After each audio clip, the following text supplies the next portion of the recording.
Hey, this is a quick tutorial about how to get a great drum sound. I've got a very simple drum recording here. It's only 3 tracks. There's a kick, an overhead and a snare. If I just bring them all up to 0 and we can sort of hear our mix as it is. All 3 of these are being grouped together in one of these group tracks here, so their outputs are all going to bus 3. That's done automatically, the routing, when you create a track stack. So that's where our start point is. If I just play a little bit of them.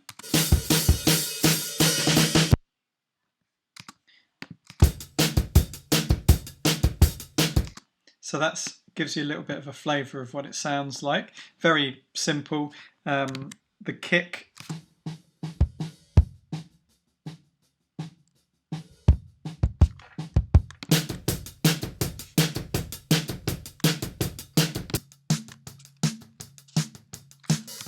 So that's the 3 sounds on their own. The first thing I often do is just balance the levels. So get them set right. Let's keep this soloed. So the overhead's always too loud, so let's bring them down.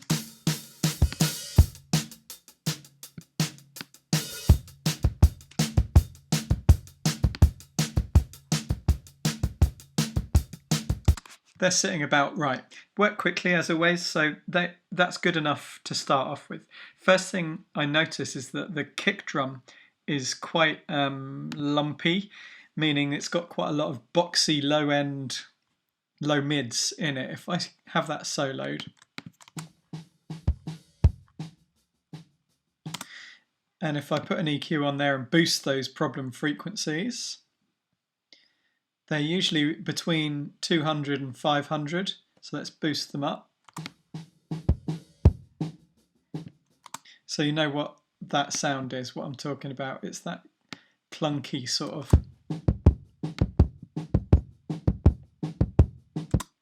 If we cut them out, suddenly the kick sounds better. Often I do this, but I wouldn't say do this every time. Just have a listen to your kick, see if it needs it. So we've taken a little bit of 300 hertz out, 345 hertz out. And if I A/B it just by turning that band on and off,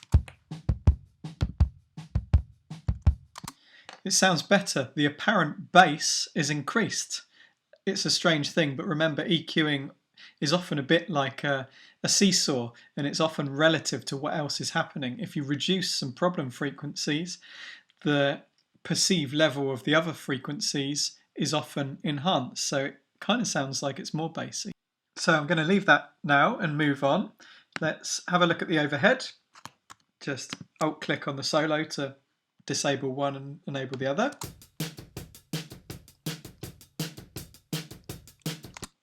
Pretty nice sound, but it's a little bit kind of boxy, roomy sound, so I'm going to load up an EQ and do a little bit of a high cut. The reason I'm going to do this is because I don't want any of the lower frequencies having any phase cancellation problems. So I'm just going to do a bit of a low cut there, because the sound I want is really just the sort of hi-hats and the cymbals and a bit of the snare. I've taken out the most of the kick drum using that. Let's move on. Quick, let's get to the snare.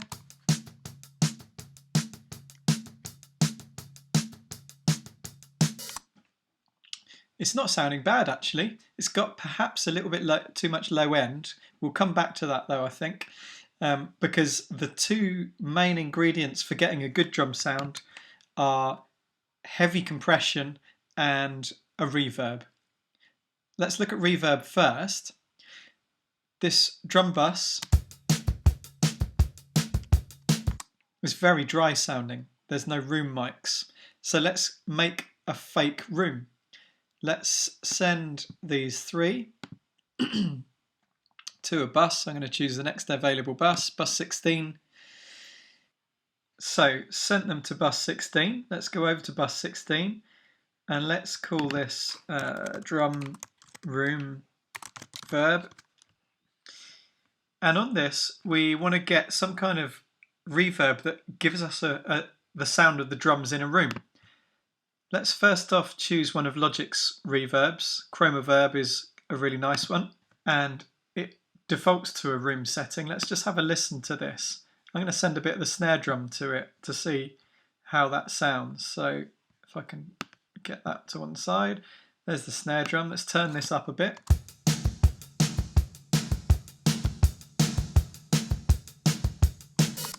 Bit too big for me. It sound the decay time is a bit too long, and there's also a bit too much zinginess on the top end. I'm just going to bring this decay time down first.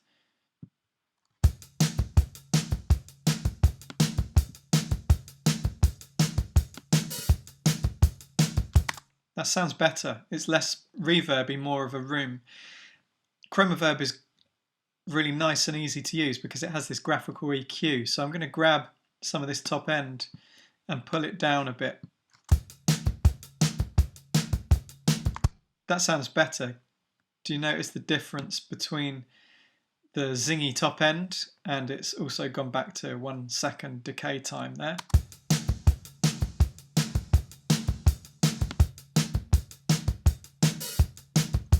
Great, so we've got rid of the problem of the zinginess coming often from the hi-hats.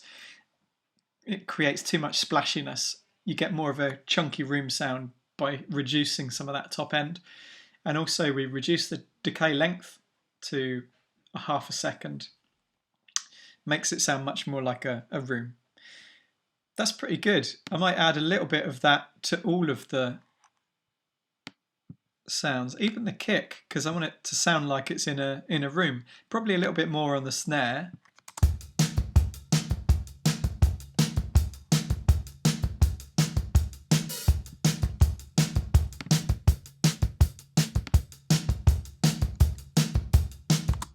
You can hear that it really makes it sound better. The other thing I might do though, now I've added the kick in, notice that the room reverb has quite a lot of low end on it. I might cut some of that low end. We can do it in Chroma itself, again using the EQ. Maybe let's take that low end out.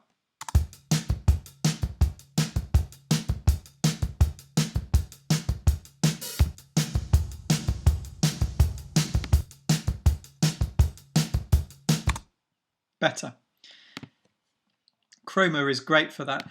My favourite one though, it's a third-party one, but it is in part of the Wave suite. It's called True Verb, and for me that has so far the best sounding drum room that I've heard.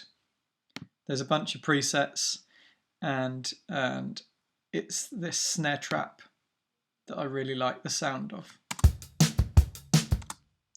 I'm going to take off the direct, just mute that.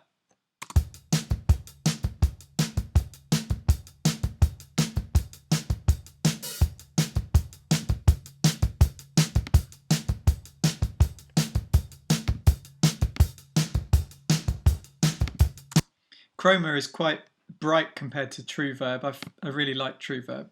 So have a look around for different reverbs, try them all out. There's a surprising amount of difference between them all. The next thing is that heavy compression I was talking about. So to get that, I want to do a little bit of a parallel processing technique. I'm going to send all of these to another bus. Let's send it to bus 17. And I'm going to put these all to 0 by alt-clicking them. Boink. So that's sent them all to this one here. And I'm going to call it, oh, go away. Drum dirt. And on here I'm going to apply distortion and compression. I'll show you my go-to one, and then we can perhaps have a go at finding something similar out of Logic's plugins. I'm a big fan of the Sound Toys ones, and they have this thing called Devil Lock Deluxe. So I'm going to load that up. it's mimicking an old Shure PA microphone preamp type thing. The idea was that it kind of auto mixes a vocal PA system. Never really worked that well, I don't think, but it's a secret toy in many producer studios for getting real slamming drum sound. Let's just leave it as the default setting and see what it does.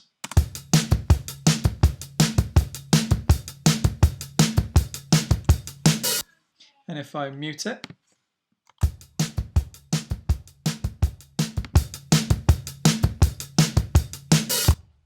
notice it really brings all of that drum sound forwards. It's got a really nice compression curve, which gives us a strong transient, but a squished kind of end of the drum sound. And also it has a bit of crunch. I'd be tempted to bring a bit more of that crunch in, so I'm going to turn that up a bit.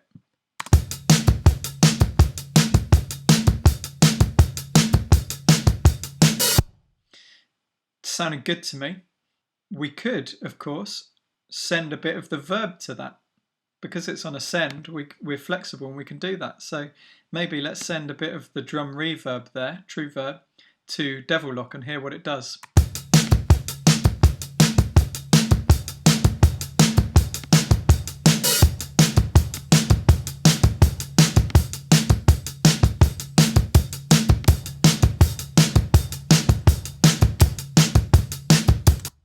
Now at the moment Devil Lock is in mono. I think I'm going to switch it to stereo by clicking that little button there. If you've not noticed these before, single ring is mono, dual interlinked rings is stereo. And I'm going to change Devil Lock to make sure it is in stereo. It's already defaulted, that's good. Now when we send the reverb, we should hear it in stereo. If you're wearing headphones, you'll hear that the reverb is much wider. So we sent a bit of the reverb to the distortion.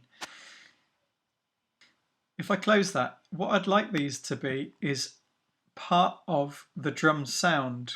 What I mean by that is that I want them to be part of my bus here, the drums. How do you do that when you don't actually get any tracks on the arrange page for that? Quick tip, if you click read on those, drum dirt there, click read, what happens is that it adds it to the arrange page. And then we can bring these up, drop them in to our bus, and as well as, well, drop them into our track stack, and as well as them all being folded up into a nice neat track stack, we also have them being routed through that bus. So now we've got all of our drums in a nice controllable single fader.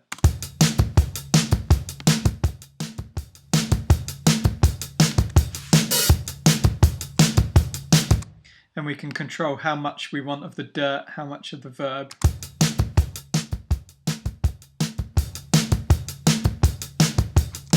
And you really notice the difference with adding that. I said that I wanted to use my go-to Devil Lock plugin first. Let's see if we can get a similar effect using what we have available in Logic. One of Logic's nicest things, if you go to multi-effects, is the fat effects. It's the old Camel Fat plugin. So if we load this up and try it out, it's not bad already. It has a compressor in it and it has distortion in it. So let's perhaps bring up the compressor a little bit more, perhaps a slower release time, a shorter release time, sorry, not slower. Short release times on drums make the drums sound fatter.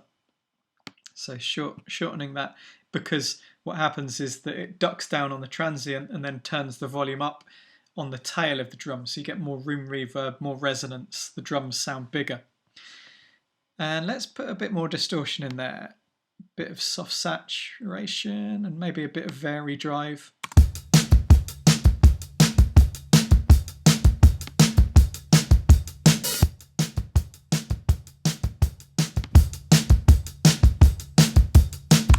significant.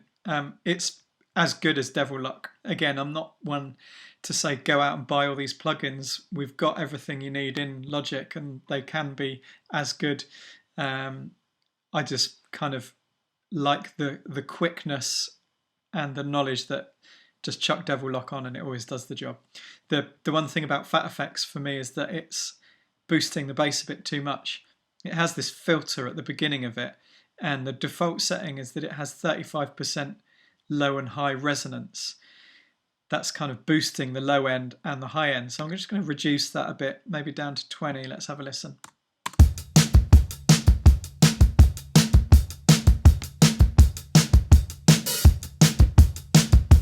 That's working a bit better.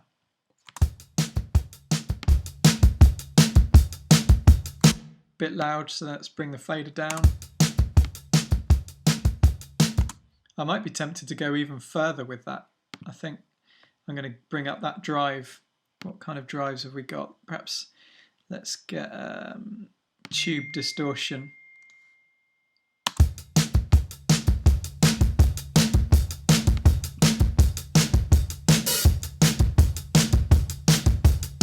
I like that. You can hear it really brings out the crunchy crispiness.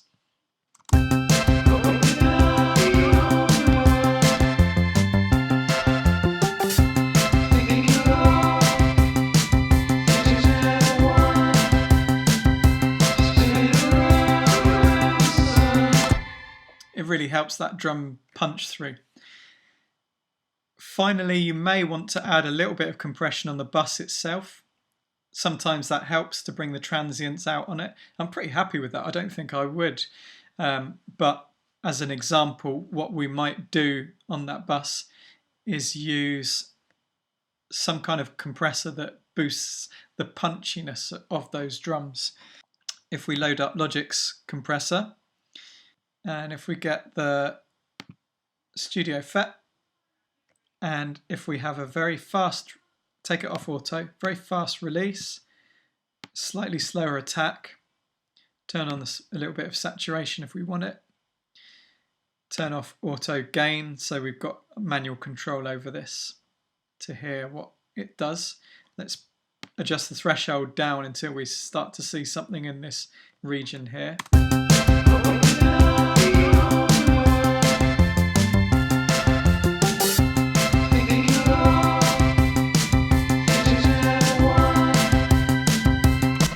Obviously, as we turn down the threshold, it compresses more, so the sound gets quieter, so we have to bring up the makeup gain.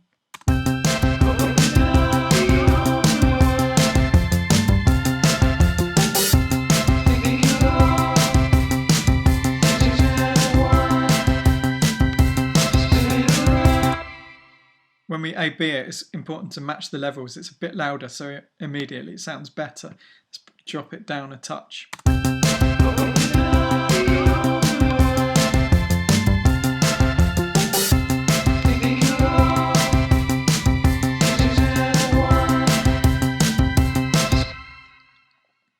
So we can hear that's kind of adding a bit more of a transient to the beginning.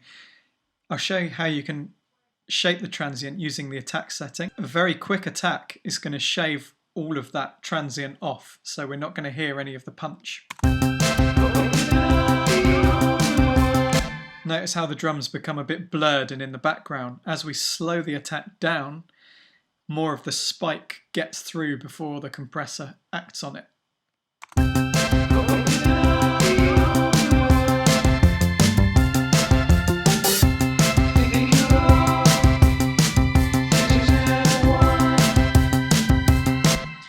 It's a subtle effect, but when you start to tune into it, and you can just move that up and down throughout its range until you zero in on a sweet spot where it sounds good. Again, if it sounds good, then that's where it should be. Great, so we've focused in on drums today. We've looked at balancing the levels first, doing a bit of EQing just to sort out some of the sounds. Often on a kick, it's about removing the low-mid muddiness, the boxiness. We've reduced a bit of the low end from the overheads, so it just allows us to hear those cymbals and snare. And we've added a reverb to add the room back in, and we've added a drum dirt channel that's compressed to give us a much chunkier sounding drum. All right, that's it for today. Thanks for that. See you next time.